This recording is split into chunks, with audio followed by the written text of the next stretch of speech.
राधे राधे। श्री हरिदास। सर्दियों में लड्डू गोपाल की पूजा कैसे करें, उनकी सेवा कैसे करें और उनको किस भाव से सेवा करें कि वो हमेशा मेरे घर में विराजमान रहे और उनकी कृपा दृष्टि हमारे परिवार के ऊपर बनी रहे और हम उनके सदा भक्त बने रहें। तो चलिए भक्तों, आज मैं यही सब आपको बताने वाली हूँ कि हम लड्डू गोपाल को सर्दियों में किस प्रकार सेवा करें।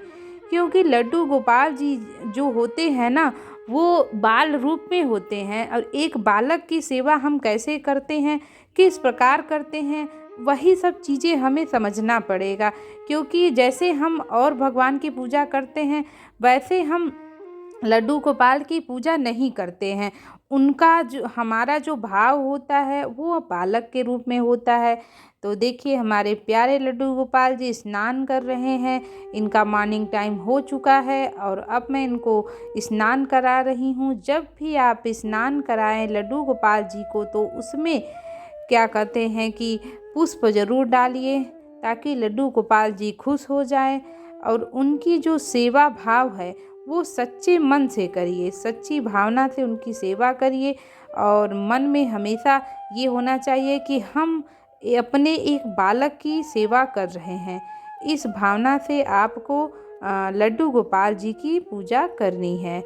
तो देखिए, जैसा कि सर्दियां स्टार्ट हो गई हैं तो सर्दियों में हम लड्डू गोपाल जी को नॉर्मल ड्रेस नहीं पहना सकते हैं, क्योंकि उन्हें भी ठंड लगती है।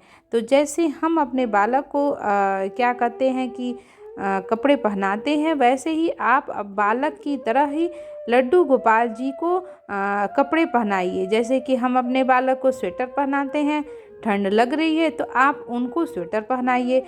यदि आपको लगता है कि नहीं कम ठंड है तो आप उनको हल्के वाले पहनाइए। तो अभी मुझे चूँकि ठंड का एहसास हो रहा है, इस वजह से हम लड्डू गोपाल जी को कपड़े ठंड वाले पहना रहे हैं। तो देखिए, हमारे प्यारे लड्डू गोपाल जी कितने अच्छे, कितने प्यारे लग रहे हैं। इनके इतने सुंदर सुंदर ड्रेस भी मिलते हैं, आप मार्केट से खरीद सकते हैं। तो देखिए, हमारे प्यारे लड्डू गोपाल जी कितने सुंदर लग रहे हैं, सज धज के तैयार हो चुके हैं। और जब भी हम लड्डू गोपाल का श्रृंगार करें तो उनका श्रृंगार भी ऐसा होना चाहिए कि उनको आरामदायक रहे, उनको कभी ये ना हो कि हाँ उनको कष्ट हो रहा है। क्योंकि श्रृंगार जो होता है ना, वो हमारे मन का भाव होता है। हम जितने जैसे अपने बच्ची को कभी कुछ पहनाते हैं तो हमें लगता है कि कहीं ये चुभ न जाए, कहीं इससे दिक्कत न हो, खुजली न हो। तो ऐसे ही आपको लड्डू गोपाल को भी समझना पड़ेगा कि उनको कहीं कोई दिक्कत न हो, कहीं उनको चुभ न जाए। इसी भावना से आपको रखना है। तो लड्डू गोपाल को सर्दियों में स्वेटर पहनाइए और उनकी सेवा सच्ची भावना से करिए, जैसे लोग सच्ची भावना से करते हैं। भगवान की भक्ति प्राप्त करना है तो हमें भगवान का जाने का जो रास्ता है वो है, एक सबसे सरल रास्ता होता है भजन। हम यदि भगवान का भजन गाते हैं तो भगवान बहुत ही ज़्यादा खुश होते हैं। क्योंकि मीराबाई हमेशा भगवान के भजन ही गाती थी और प्रभु उनके भजनों से इतना खुश होते थे कि उनकी हमेशा रक्षा करते थे। तो जो भक्त भगवान को भजन सुनाता है और उनकी सेवा करता है सच्चे दिल से, सच्ची भावना से, प्रभु उनकी भक्ति को ज़रूर स्वीकार करते हैं।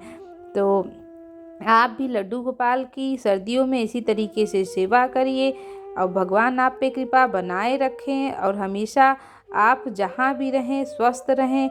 और भगवान अपने लड्डू गोपाल की सेवा और पूजा अर्चना करते रहिए, उनका आरती ज़रूर कहिए, उनसे क्षमा प्रार्थना मांगिए कि प्रभु हमसे जो गलती हो गई हो हमसे जो क्षमा कर दीजिए, क्योंकि हम अनजान व्यक्ति हैं। तो राधे राधे। श्री हरिदास।